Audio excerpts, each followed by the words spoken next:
영향력을 끼치는 사람은 고난 없이 성취한 사람 아무도 없습니다. 요즘은 이 고난을 왔을 때 이기고 극복하는 힘을 마음의 탄력성이라는 용어를 씁니다. 그 마음의 탄력성이 얼만큼 있느냐에 따라서 앞으로 선한 내 삶도 또 사람들에게 영향력을 줄 수 있다, 이렇게 말합니다. 여러분, 마음의 탄력성, 여러분, 우리가 근육이 탄력성이 없으면 우리가 힘있게 뭔가 물건을 들 수가 없는 거죠. 그래서 우리가 운동한다는 것은 근육에 뭘 기르는 겁니까? 근육을 길러서 탄력성 있게 만드는 거죠. 하나님은 한 사람을 사용하실 때 이렇게 탄력성 있게, 심령의 탄력성이 있고 영혼의 탄력성이 있게 만들어서 하나님 사람을 사용하시는 겁니다. 다윗이 하나님께 쓰임받는 과정 속에서 다윗의 생애가 탄탄대로처럼 열려서 모든 것이 잘 되고 그런 것이 아닙니다. 하나님께서 다윗에게 머리에 기름을 붓고 왕으로 삼으시기로 작정하신 후에 10년이 긴 시간 동안 하나님은 다윗으로 하여금 말할 수 없는 고난의 길을 걷게 하시고 또 험난한 길을 걸으면서 그 영혼과 마음의 탄력성을 길러서 하나님이 쓰시기에 좋은 사람으로 단련해가는 그런 모습을 우리가 볼 수가 있습니다. 여러분, 오늘 시편 34편은 다윗이 저자입니다. 다윗이 저자인데 다윗이라고 우리가 딱 생각하면은 첫 번째 떠오른 이미지가 뭘까요? 그것은 골리앗과의 싸움할 때 장면이 우리에게 가장 먼저 떠오를 겁니다. 다윗, 골리앗과 물맷돌을 돌려서 골리앗을 무너뜨리는 이런 다윗에 대한 생각이 먼저 떠오를 겁니다. 그렇습니다. 여러분, 이 장면을 한번 생각해서 우리가 돌아가서 한번 보도록 하겠습니다. 다윗이 골리앗을 싸우기 전에 사울이 그에게 네가 할 수 있느냐 이렇게 말을 할 때 그 사울 왕에게 다윗이 이렇게 말합니다. 다윗이 사울에게 말하되 주의 종이 아버지의 양을 지킬 때에 사자나 곰이 와서 양떼에서 새끼를 물어가면 내가 따라가서 그것을 치고 그 입에서 새끼를 건져내었고 그것이 일어나 나를 해하고자 하면 내가 그 수염을 잡고 그것을 쳐 죽였나이다. 주의 종이 사자와 곰도 쳐선져 살아계시는 하나님의 군대를 모욕한 이 할례받지 않은 블레셋 사람이리까? 그가 그 짐승의 하나와 같이 되리라. 또 다윗이 이르되 여호와께서 나를 사자의 발톱과 곰의 발톱에서 건져내셨은저 나를 이 블레셋 사람의 손에서도 건져내시리다. 확신에 차서 그 왕 사울에게 담대히 고백합니다. 그래서 사울이 허락을 받고 이제 갑옷을 입혀주고 하는데 맞지를 않아서 평상복을 입고 물매를 하나를 가지고 나갑니다. 그런 다윗을 본 골리앗이 마음이 상했어요. 그래서 골리앗이 다윗을 향해 이렇게 말합니다. 그 블레셋 사람이 나의 다윗에게 이르되 내게로 오라. 내가 내 살을 공중의 새들과 들짐승들에게 주리라 하는지라. 굉장히 골리앗이 아주 험악한 말로 협박을 하는 거예요. 그에게 맞서서 다윗이 기죽지 않습니다. 다윗이 골리앗을 향해서 이렇게 외칩니다. 다윗이 블레셋 사람에게 이르되 너는 칼과 창과 단창으로 내게 나오느거니와 나는 만군의 여호와의 이름 곧 네가 모욕하는 이스라엘 군대의 하나님의 이름으로 내게 나아가노라. 오늘 여호와께서 너를 내 손에 넘기시리니 내가 너를 쳐서 내 목을 베고 블레셋 군대의 시체를 오늘 공중의 새와 땅의 들짐승에게 주어 온 땅으로 이스라엘에 하나님이 계신 줄 알게 하겠고 또 여호와 구원하심이 칼과 창에 있지 아니함을 이 무리에게 알게 하리라. 전쟁은 여호와께 속한 것인즉 그가 너희를 우리 손에 넘기시리라. 여러분, 이런 다윗의 모습을 보면 어느 것에서 기죽은 모습이 있습니까? 아주 담력이 있고 담대하고 거침없이 골리앗을 향해서 말로도 선포하고 그리고 물매 하나를 갖고 자신의 넘치는 태도를 가지고 나가는 모습을 볼 수가 있습니다. 이렇게 거침없는 다윗이 오늘 본문과 관계되어 있는 상황에서 너무나 초라한 모습을 우리에게 보여주고 있습니다. 오늘 본문과 관계된 본문이 어디냐면 사무엘상 21장 10절에서 15절에 나와 있습니다. 그 본문에 보면 그날에 다윗이 사울을 두려워하여 일어나 도망하여 가드왕 아기스에게로 가니 아기스의 신하들이 아기스에게 말하되 이는 그 땅의 왕 다윗이 아니니까 무리가 춤추며 이 사람의 일을 노래하여 이르되 사울이 죽인 자는 천천히요 다윗은 만만이로다 하지 아니하였나이까 한지라. 다윗이 이 말을 그 마음에 두고 가드왕 아기스를 심히 두려워하여 이렇게 말합니다. 여러분, 기백이 넘치고 담력 있고 그리고 무엇 하나 거침없이 담대히 나가던 다윗의 모습은 어디로 가고 지금 사울 앞에서 사울이 무섭고 겁이 나서 도망을 치고 또 아기스 왕 앞에서 너무나 심히 두려워서 어쩔 줄을 몰라 합니다. 여러분, 자기를 죽이자 하는 이 사울을 도망쳤던 다윗, 그리고 이 아기스 왕 앞에서 왕에게 이 다윗을 죽이지 않으면 안 된다고 간청을 드리는 이 아기스의 신하들의 이야기를 듣고 심히 두려워 떨고 있어요. 여러분, 심히 두려워서 떠는 정도가 아닙니다. 13절의 말씀에 보면 이렇게 말합니다. 그들 앞에서 그의 행동을 변하여 미친 채하고 대문짝에 거적거리며 침을 수염에 흘리며 이렇게 말합니다. 여러분, 이런 다윗의 모습이 너무나 낯설지 않아요? 우리가 생각하는 다윗의 모습이 아니잖아요.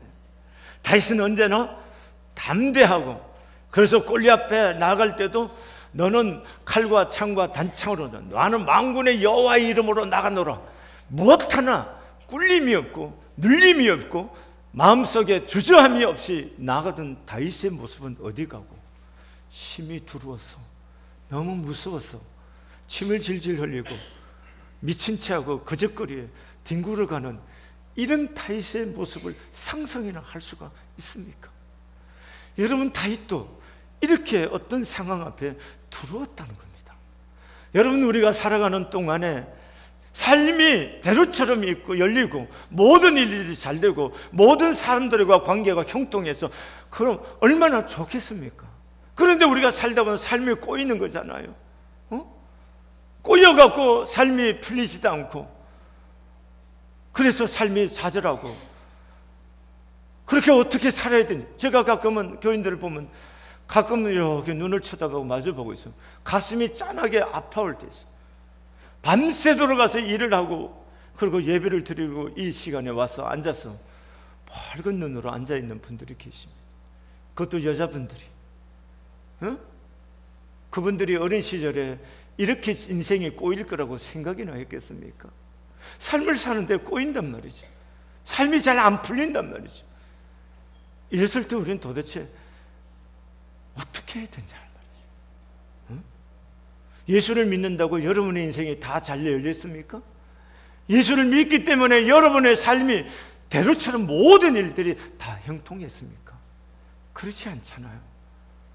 여러분, 우리의 삶이 참담하게 무너지는 것을 경험하고 어느 순간 잘 되는 줄 알았는데 삶이 엮여지고 뭔가 풀릴 듯 하면서 풀려지지 않는 이 좌절의 늪 앞에 빠져서 호적거리는 우리들의 모습 있지 않습니까?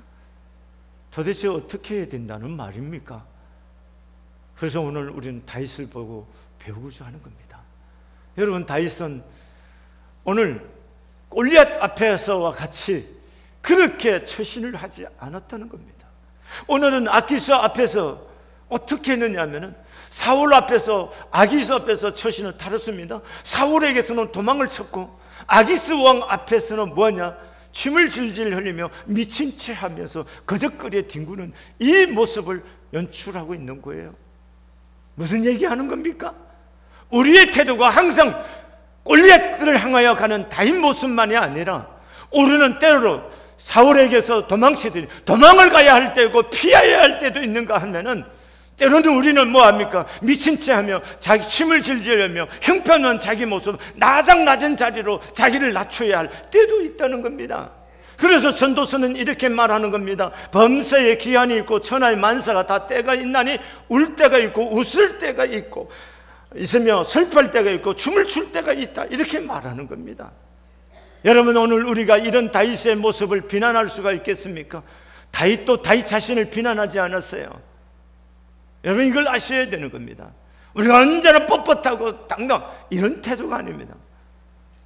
때로는 저주해야 할 때가 있고, 우리가 때로는 손해봐야 할 때도 있고, 이름으로 통해서 하나님 그분이 나를 통해서 하시는 일을 볼 수가 있는 거예요. 자, 오늘은 다윗은 사울을 만나서 사울 때문에 도망을 쳤습니다. 36개 이 전략을 썼어요. 그 다음에 뭐예요? 아키스 앞에서는 뭐예요? 자기를 완전히 비워서 뭐예요? 바보처럼 구는 거죠. 그렇게 해서 그 환난의 때를 넘어가는 겁니다. 여러분, 이게 중요한 것입니다. 엘리야도 아바왕에 나아가 담대하게 말합니다. 수년 동안 비도 이슬도 있지 아니하리라 통보합니다. 내 말이 없으면은 이렇게 말합니다. 내 말이 없으면 수년 동안 비도 이슬도 있지 아니하리라 통보했습니다. 그리고 나서 그렇게 담대했던 엘리야가 어떤 모습을 취한 줄 압니까? 그리 시냇가에 꼴짝이 가서 숨었다는 겁니다. 여러분, 비가 내리지 않는 그 모습을 보고 엘리야가 담력을 얻어서, 봐라, 하나님 나를 지금 쓰시구나. 그래서 나가고 그 사람들에게 외쳤다면은 사람들 보기엔 굉장했겠지만 엘리야가 하나님 앞에 쓰임 받을 수가 있었겠습니까? 이런 부분입니다. 나갈 때가 있고 숨을 때가 있다는 겁니다. 그래서 엘리야는 뭐예요? 그리 시냇가에 숨었다가 하나님이 말씀합니다. 사르밧으로 가라. 거기에 가부에게 명하여 내가 너를 공개하게 하리다. 왜 부잣집이 아닌 가난한 가부에게 가라고 하는 거예요. 여러분, 이렇게 하시는 하나님의 말씀 앞에 엘리야는 토를 갈지 않고 사르밧 가서 가부의 집에서 거기에 머무는 거예요. 그러고 나서 때가 됐을 때 하나님이 나서라 할 때 나서는 겁니다. 여러분, 우리가 신앙생활 할 때 이런 부분입니다. 항상 자기 생각을 철저하게 관철시키려고 하는 자기 주도형의 삶을 사는 것은 결코 그것은 그리스도를 추구하는 삶이 아니다는 겁니다. 무엇이 중요한 겁니까? 기다려야 할 때도 있고 듣고 순복하고 따라가야 할 때도 있다는 겁니다. 이걸 아는 것이 믿음이고 지혜라는 겁니다. 여러분, 오늘 시편 38편은 어떤 배경을, 바로 아키스 왕에게서 노임을 받고 난 다음에 그래서 지은 시가 바로 뭐예요? 이 시편 34편이에요. 근데 시편 34편을 보면은 다윗이 아키스 왕에게서 노임을 받고 나서 자기가 침을 질질 흘리며 그리고 미친 체하고 그새거리에 뒹굴던 그런 모습에 대해서 후회하거나 자기를 자책하거나 자기를 비난하거나 그러지 않습니다. 아기스 왕에서 자기를 건져주신 하나님께 찬미와 영광을 돌리는 모습을 볼 수 있습니다. 그래서 시편 34편은 바로 1절부터 그렇게 시작이 되는 겁니다. 내가 여호와를 항상 성축하며 내 입술로 항상 주를 찬양하리로다. 내 영혼이 여호와를 자랑하리니 공고한 자들이 이를 듣고 기뻐하리로다. 나와 함께 여호와를 광대하시다 하며 함께 그의 이름을 높이세. 이렇게 하나님을 찬양해요. 다윗은 지금 춤을 즐기며 거지처럼 하고 미친놈처럼 해서 그래서 자기가 살아났다고 말하지 않아요. 하나님께서 이것에서부터 나를 건져주셨다. 그래서 하나님을 찬양해야 된다라고 말하고 있는 겁니다. 이게 중요한 것입니다. 오늘 우리가 인간적인 태도를, 어떤 태도를 가졌다고 해서 그것이 우리의 삶을 성공적으로 우리의 삶을 이끄는 것이 아니라는 거예요.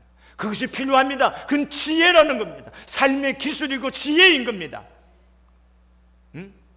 우리가 이 세상을 살아가는 동안에 그리스도인이라고 열애될 수가 없어요. 좋은 인간관계를 맺지 못한 사람은 세상에서 성공하기가 어렵습니다. 세상에서 성공하는 가장 중요한 원리가 뭐냐면 좋은 인간관계예요. 근데 예수 믿는다고 해서 거친 인간관계를 원만하게 맺지 못하고 또박또박 자기 고집이나 피우고 자기 생각을 관찰, 그러니까 세상 사람 관계가 안 되는 거란 말이죠. 이게 굉장히 중요한 겁니다. 중요한 거예요. 그러나 본질로부터 이 아키스의 왕이 바보가 아니라는 거죠. 신하들보다도 분별력이 없었기 때문에 미친 사람이 없어서 또 내게 미친 사람을 데리고 왔느냐, 그렇게 아기스 왕이 말한 것이 아니다는 거죠. 다윗의 고백은 뭐냐? 하나님께서 하셨다는 거예요. 그래서 하나님 앞에 찬양을 올려드리는 거예요. 이렇게 찬양할 수 있는 이 비결이 뭐냐는 거예요. 이 두려운 환경에서 건져내신 내음을 받은 비결이 뭐냐? 오늘 시편 34편은 그 얘기를 하는 건데, 그 답이 뭐냐? 여호와를 경외함이라고. 하나님을 경외하기 때문에 이 두려움에서부터 하나님이 자기를 건져내셨다, 이렇게 고백하는 거예요. 자, 그래서 11절의 말, 11절과 12절에 보면은 너희 자녀들아 왔어, 내 말을 들으라. 내가 여호와를 경외하는 법을 너희에게 가르치리라. 하나님을 경외하는 법을 너희에게 가르치리라, 이 얘기를 하는 겁니다. 왜 얘기를 하는 겁니까? 내가 지금 아기스 왕으로부터 건짐을 받고 이 두려움, 힘이 들어왔던 이 두려움의 환경에서 건짐을 받은 것은 내가 침을 질질 흘리고 미친 채 했기 때문에 아니라 하나님께서 나를 건져주셨다. 그래서 여호와의 경외하는 법을 너에게 가르쳐 주리라. 이 건짐받은 비결이 바로 하나님을 경외했기 때문이라고 다윗은 선언하고 있는 거예요. 그래서 7편 7절에서 10절까지의 말씀에 보면은 여호와의 천사가 주를 경외하는 자를 둘러 진치고 그를 건지시는도다, 이렇게 말합니다. 여호와를 경외하는 자, 주의 천사가 누구를 둘러 진치고 건져주신다고요? 여호와를 경외하는 자. 다윗이 이 아기스에게서부터 건짐받고 받은 것은 여호와의 천사들이 와서 둘러 진쳤기 때문에 아기스의 눈이 멀어서 뭡니까? 미친놈이 없어 또 미친놈을 데리고 왔느냐고 이야기할 수 있었다는 거예요. 얘기하는 겁니다. 건짐받은 비결이 뭐라고요? 여호와를 경외함이라는 거예요. 8절에 보면 너희는 여호와의 선하심을 맛보아 알지어다. 그에게 피하는 자는 복이 있도다. 너희 성도들아 여호와를 경외하라. 그를 경외하는 자에게는 부족함이 없도다. 젊은 사자는 궁핍하여 줄일지라도 여호와를 찾는 자에게는 모든 좋은 것에 부족함이 없으리로다. 이게 오늘 다윗의 고백이란 말씀입니다. 그러면 오늘 우리가 생각하세요. 여호와를 경외한다는 것이 뭡니까? 두려워한다는 얘기예요. 그럼 여러분, 두려워한다는 것이 무서워서 두려워하는 이런 두려움이 아니에요. 아까 말했던 사울과 아기스 왕에 대한 두려움과 다른 것이요. 우리가 하나님을 두려워한다는 것은 하나님이 너무너무 위대하고 큰 분이기 때문에 그분 앞에 그냥 두렵다는 거예요. 그래서 섬기는 겁니다. 다시 말하면은 하나님이 만주의 주가 되시고 만왕의 왕이신 천주의 주제자이시라는 겁니다. 이 하나님의 주권을 인정하고 그래서 이 주권자 되신 하나님을 두려워 섬기는 거예요. 지금 다윗이 만났던 모든 문제보다도 더 크신 분이 하나님이심을 인정하는 것이고, 그리고 그 하나님을 향하여 마음을 쏟는 거예요. 이게 뭐예요? 경외라는 겁니다. 여러분, 오늘 본문 말씀을 더 주의 깊게 보면 그 경외라는 것이 구체적으로 잘 표현이 되어 있습니다. 그게 뭐냐? 경외하는 사람은 여호와를 피하고 여호와를 찾는 거라는 겁니다. 그래서 오늘 그 8절에 보면 너희는 여호와의 선하심을 맛보아야 알지니라. 그에게 피하는 자에게는, 이렇게 말하는 거예요. 그럼 하나님을 경외하는 사람의 실제적인 태도가 뭐냐? 하나님께 피하는 것이고, 10절에 가면 여호와를 찾는 것이다, 이렇게 말하는 거예요. 이게 중요한 것입니다. 여러분과 제가 하나님을 경외한다, 우리가 용어를 많이 씁니다. 하나님을 두려워 섬기는 겁니다.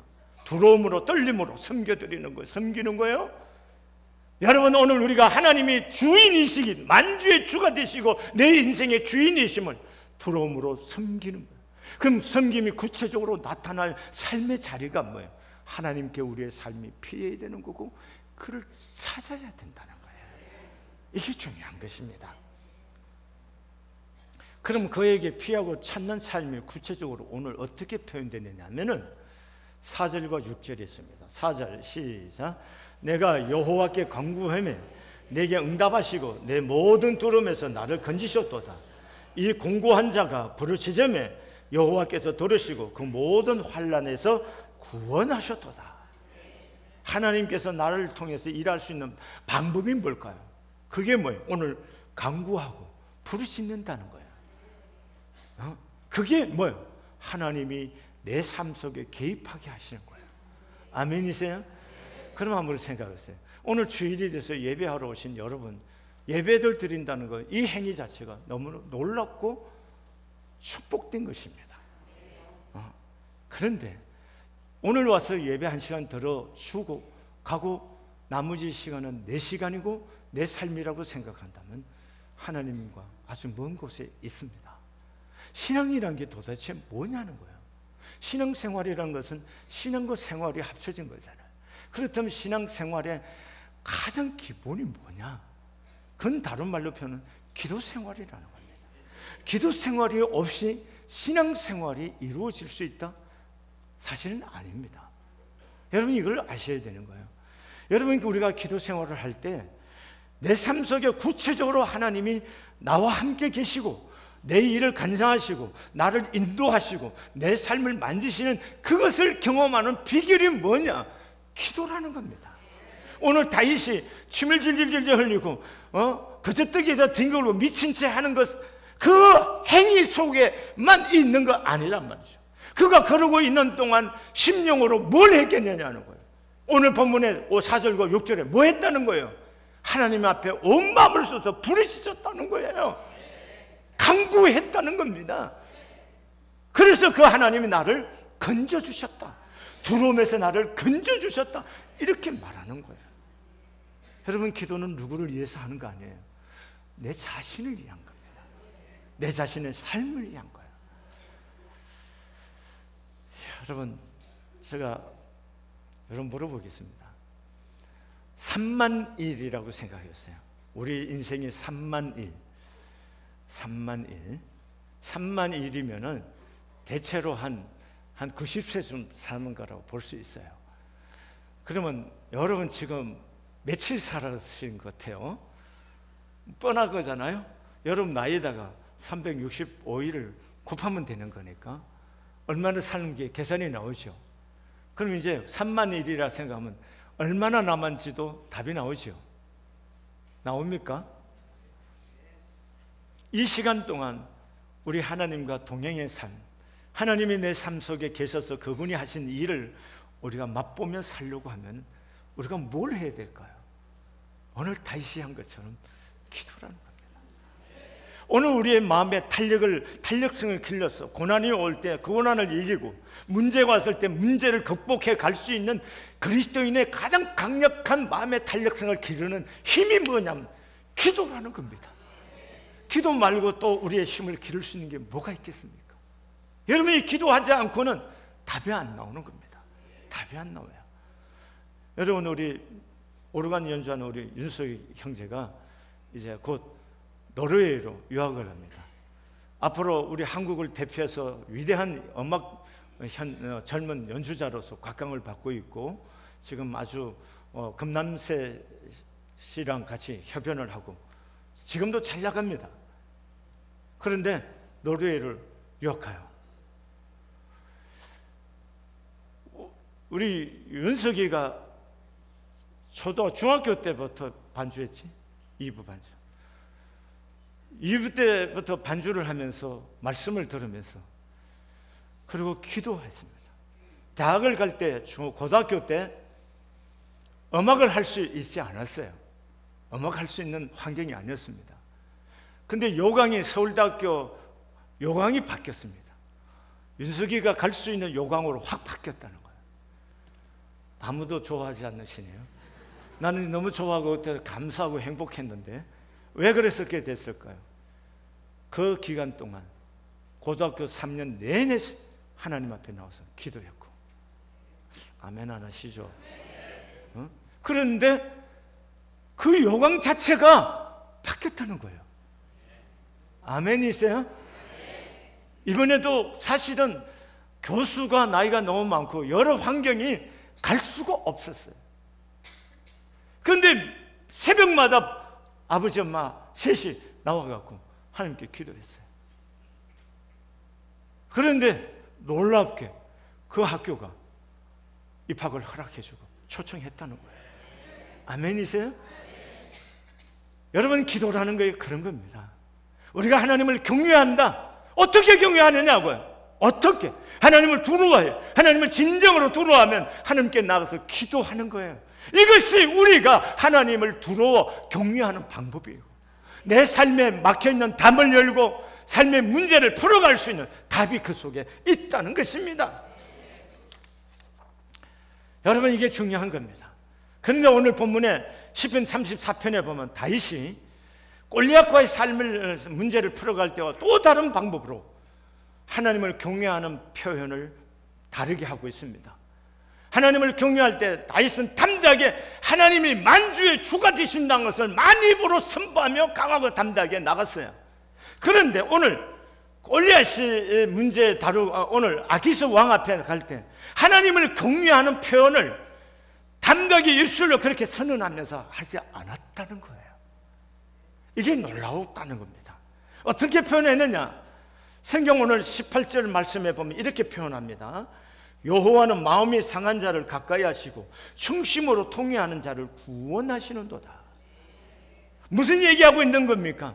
다윗이 침을 질질 내밀고 미친 채 하면서 그 마음의 중심이 뭘 했다는 얘기예요? 마음이 상하여 하나님을 갈망하고 회개하고 있었다는 거죠. 이게 중요한 겁니다. 하나님을 경외하는 것이 사람들 앞에 나서서 여호와가 살아계십니다 이렇게만 사람들에게 경외의 표현을 하는 것이 아니고 오늘 상한 마음으로 회개하고 애통해하는 것, 이것도 하나님 앞에 뭐예요? 하나님이 내 인생의 주인이심을 선포하고 드러내는 방법이라는 거예요. 13절 또 보시겠습니다. 시작. 생명을 사모하고 연수를 사랑하여 복받기를 원하는 사람이 누구냐? 내 혀를 악에서 금하며 내 입술을 거짓말에서 금할지어다. 이렇게 말합니다. 여러분, 이 말은 굉장히 중요한 겁니다. 여러분, 다윗이 어떤 사람이에요? 골리앗을 이기고 이스라엘 구원자입니다. 그래서 모든 백성이 사울은 천천히요 다윗은 만만히로 그렇게 춤추며 다윗을 떠받쳤어요. 여기에 질투심을 느꼈던 사울이 아닙니까? 여러분, 사울의 왕국에 있어서 뭡니까? 자기 전쟁에서 전쟁 영웅입니다. 그는 반드시 대접을 받아야 되고 환영을 받아야 되고 사울 왕가에서부터 굉장한 대우를 받으면서 머무러야 할 사람입니다. 근데 지금 사울 때문에 도망을 치는 거예요. 그러면 사울 때문에 도망을 치는데 도망을 치러 온 데가 또 어디에? 호랑이 굴이라고요? 그게 아기스의 입 안에 있는 거예요? 그래서 너무나 두려웠던 겁니다. 근데 다윗이 뭘 하는 겁니까? 입을 다물고 있다는 거예요. 다시 말하면 하나님이 이럴 수가 있습니까? 아니, 사울 이 인간 말종이야. 이런 새끼가 있어. 이런 문디 새끼가 있어. 이런 말 하면 안 되죠. 죄송해요. 좀 웃으라고 하는 거예요. 하도 긴장해 있으니까. 자, 원망하거나 분에 찼어. 불평하고 적기심을 갖고 이렇게 하지 않는다는 거야. 이 모습이 다윗이 하나님을 경외하는 모습으로 우리에게 보여주고 있다는 거예요. 참 중요하지 않습니까?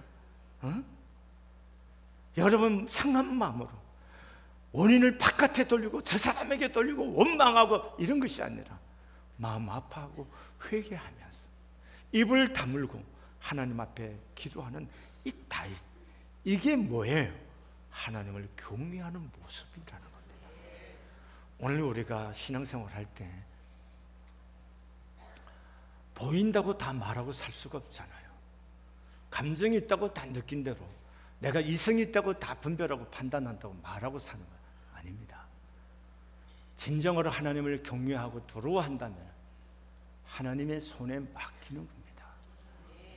이게 신앙입니다. 이게 하나님을 경외하는 사람이에요. 무엇이 잘못됐기 때문에 떠들고 친다? 이게 교만입니다. 교만이에요.